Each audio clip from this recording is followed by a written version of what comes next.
Probably the first question for me is, why did you do it? Especially when you've lived in a home for how many years were you in the previous home? Nearly 50 years. And you built the home. And it was very hard to part with it, but we really had no choice because it was literally falling apart. And we looked at shifting. From an economic point of view, it was probably more sense to sell this place and shift a bit further out of town, but we didn't want to. We liked the neighbourhood. We were able to keep most of our backyard, and so we decided that we'd knock it over and start again. And the first house was sustainable for a 1970s house. I figured we could do it much better, and so I started doing research for us. I think back in the old days it was called common sense with the north facing, things like that.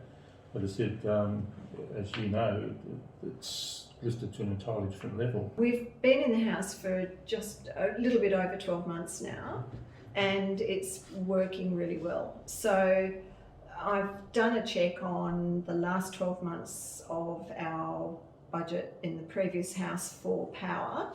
We had gas, hot water storage, and we had gas cooking, and the rest was electricity. We had 1.6 kilowatt. That was in the previous In the house. previous house, we had 1.6 kilowatt solar system on the roof, and our total monthly account for power in the last 12 months for that house averaged out was $110 per month. Including charges. Including service charge. And with the new house, with no solar panels on the roof yet, but with solar hot water and having gone totally electric, we're now paying $40 a month. It's proving to be very comfortable. We've never yet once turned on our booster for our hot water system. And last year, so the first year we shifted in, we decided to focus on making a garden. And so we actually lived in the house pretty much camping with very little furniture for the first 6 months. I had to make the curtains myself. I'm still getting around to doing all of that. But so through that first winter and half the first summer, we had no curtains whatsoever. So I remember you telling us that the house is only, it's a tool and it's only as good as the user. And so we broke every rule in the book during that first 12 months. But the house, even with no curtains, didn't get down to below, I think the lowest it ever got inside overnight was 17 degrees. And in summer, we went from very low 20s, so maybe 20, 21 overnight, up to 27 during the day on the really hot days. And in heat wave conditions, there were a couple of days where mid-afternoon it got to 30, but we have ceiling fans. Turn the ceiling fan on, it makes you feel 3 degrees cooler. And when we did live in the old house and I had this first cycle air conditioning, I had that set to 27 degrees, so we were comfortable. What you've got to remember, of course, is Jandakot, which is our closest weather station, got 0.3. So yes, it's a little bit colder here. We're sitting here with t-shirts, that's right. etc. And interesting too, because we had this conversation earlier on. So at the moment, we have the sun coming in here. It's about just on 2 o'clock. So the sun's starting to go across. Every block has a limitation about its performance, and other things give limitations. But also we decided to keep the subdivisional block. So as a consequence, we lost space on the side for the driveway and parking for future. On a house of this size, you'd want around 70% of glass on the north side, and you probably have about, I would say, 45% of what should have been around 70%. So therefore, this is for winter. So therefore, your performance is winter.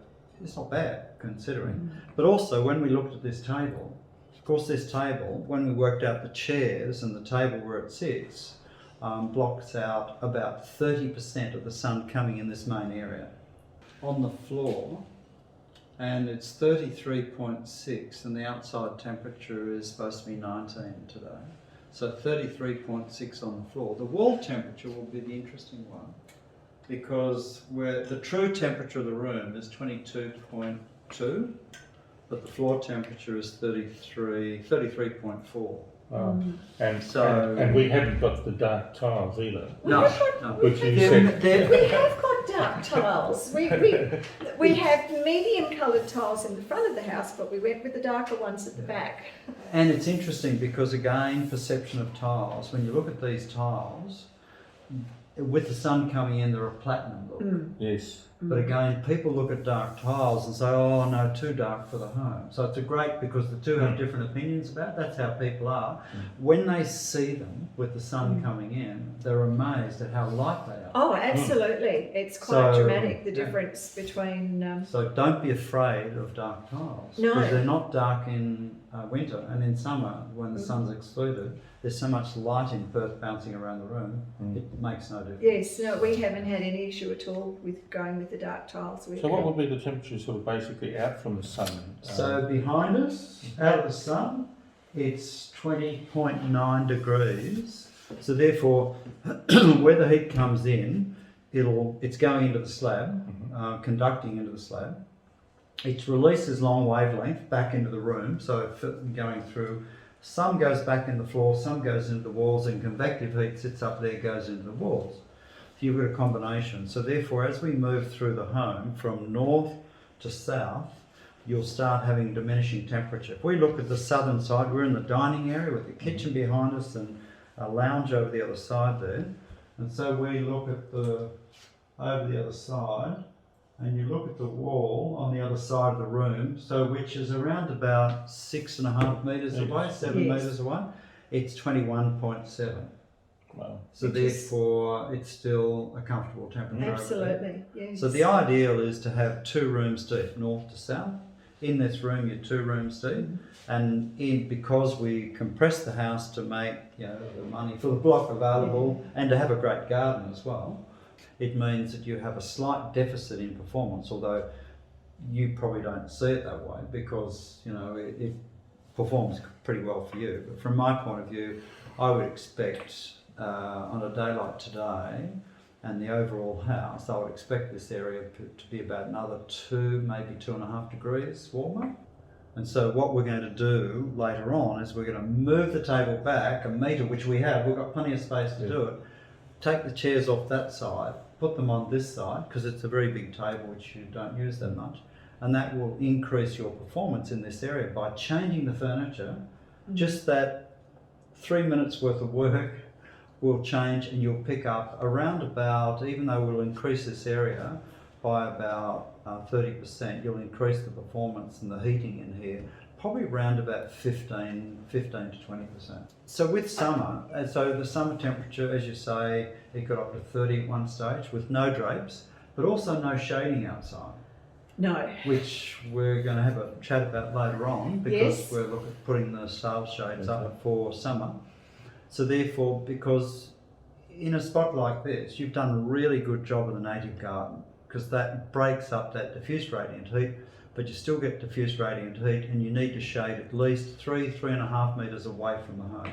So you had no shading there, except the normal leaves, which don't give you much protection, if any at all, realistically. No, so they were fine in the early part of summer because we had the sun right ahead. But as summer, that's why I had to get busy and it was very helpful to have those because we were able to pull those across, because as the sun, by February, mid-February, when it's getting really hot, the sun's starting to come in through the window. And so it was helpful to have the blinds to pull across during the day, but certainly the shade sails will help. They will make a big difference. Just tell me, Griff, how much difference would it make? We've got security screening on here, which is actually the heavy duty screen. How much difference would that make also to... In this area, those 2 security screens may be 5% in winter and no difference in summer. And they're wonderful in summer, so that was one of the extra costs that we added on. We put security mesh instead of standard fly wire mesh, and in summer it's fantastic. So you designed us a tiny little window in the front of our lounge area, and we love that window anyway because we can be in the back garden and see straight through to the street. And but it's amazing, you only need this tiny little window and a bit of disruption in the direction of your airflow, and a larger The window Fremantle doctor. for the Straight wind to through. go out, Very and it cools it down wonderfully. really important to understand that where the air comes in, you want a small opening. Where it goes out, a wider opening. Otherwise, you compress the air and you slow it through the home. So, no, really good point. Yeah. So, interesting what you said before, Wendy, about like you've kept the backyard, because a part of the brief was to make sure your block is still subdividable, so you can subdivide this and build at the back again. Yes. And so that meant you've got this nice, pot of money buried in the backyard. $600,000 worth of vision. Yeah, that's right. That's expensive. Isn't We wanted to rebuild on the same block. We wanted to keep as much of the garden as we could, but we also wanted to get rid of all the lawn and put in a lot more natives. And the idea was that this house was to be as maintenance free as we could possibly make it, and allow our first house we thought was going to be our forever house. This one's definitely our forever house. And we love the fact that not only did you design it with sustainable design, but it's built to universal design. So there's a lot of easy things that will make it great for us to live in forever. Yeah, ageing in place is a critical part of sustainable design from my point of view. So that we're not just allowing for a restrained carbon future, but we're also allowing for the spaces to open up and to give us access, and no trip points, wider doorways, flush thresholds to showers, walk-in showers, all of that. So and it's not just that as we age in place, it's considering everybody else in our community, as well as some young people say to me that, oh yeah, but a long way until I will probably move house by then. I said, what about your parents? What about your grandparents? Sure. Yeah. So therefore it's an inclusive idea, not an exclusive idea. The cost of it is very small if you considered in the original design. Sometimes almost impossible later on, or very expensive later on if it's not considered as a part of the original design. In the bathroom, even though you'd lose some sun, because we've got the bathroom set up so a low allergen, because low allergens are part of this with your area and the ensuite, so the sun comes in on the floor and what's it like from a cleaning point of view? For starters, the access is fantastic. Yeah. The sloping, again, works well. The glass cleaning is just a breeze. And the floor, do you get much moisture staying in there with the sun? It's pretty good. It dries. It again, because the studio's in the way there, it doesn't dry quite as effectively as it would do otherwise. I don't think we're ever likely to have issues with mould because it does get nice and warm in there. It's about lifestyle, and I was brought up in a family where you make do and you recycle, and it was just part of life. And so all our furniture is pretty much all our furniture is recycled. It's come from salvage yards and op shops and old family items that have been handed down, and we've tried to keep some of the items from the old house and recycle those as well. And we managed to keep the studio, and they were going to knock down the studio, the original studio, external studio. It was attached to the bathroom wall, the laundry wall, and they were going to knock that down for us. And I said, no, leave it. And we've turned that into a backdrop for a little patio area. Artworks, being an artist, when I make artworks, I use available resources, and a lot of it's old recycled materials. And so building a house this way just completely suited. The fact that you suggested that we keep the block so that we could subdivide later if we wanted to, and therefore we've shifted the house 3 metres forward. And so what we've done is we've actually stolen the front verge, and that's become our front garden.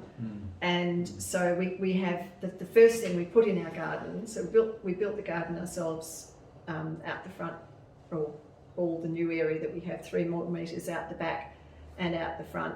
And we built that from the rock, so it's from bedrock. So Great rock. We have a lovely big moss rock that is big enough to sit on, and then we built the garden around that. But that sits right at the back of the garden, but that's actually as far forward as we could possibly put it, because that's where our original front verge started. And then we've taken the whole of the front verge and turned that into garden as well, which City of Melville is encouraging. So and it's sort of surprising how many of the people in the suburb have stopped to chat to us whilst we've been doing it, and you know, maybe we might spark an idea of and it's about getting the birds, encouraging the birds, providing avenues. We've got parks nearby, and we're hoping that our yard with 200 odd natives in it is a haven where the birds can stop off and help provide those corridors that's important for the wildlife. No, that's great. So, thanks. Well, thank thank you. you. Thank you. My pleasure.